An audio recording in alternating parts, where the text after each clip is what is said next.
We are at Kennedy Space Center. Every piece of hardware necessary to return to the moon is now here.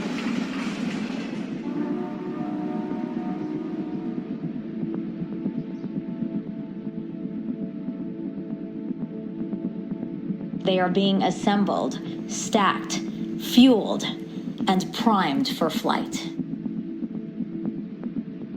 The next time these engines fire up, we'll be on the launch pad to send an uncrewed Orion spacecraft around the moon on a flight test for the Artemis I mission.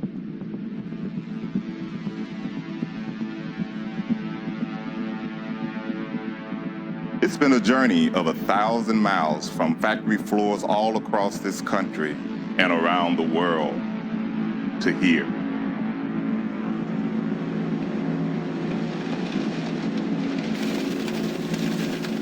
And now the stage has been set. We are seeing Artemis take her place.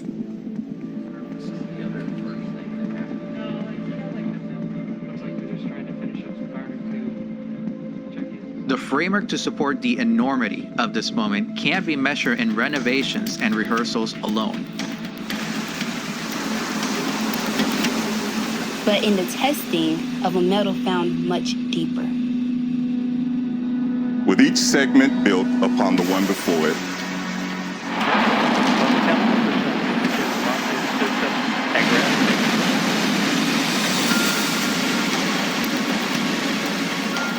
the volume of anticipation can be seen rising.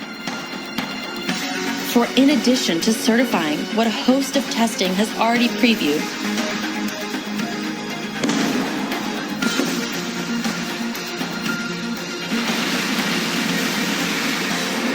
and liftoff.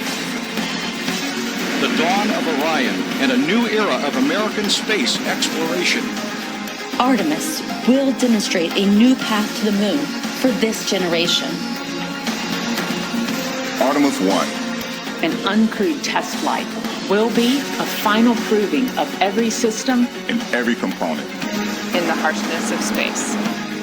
A mission that, when successful, will open the door for the moonwalkers and lunar experiments that so many have hoped and dreamed about. We are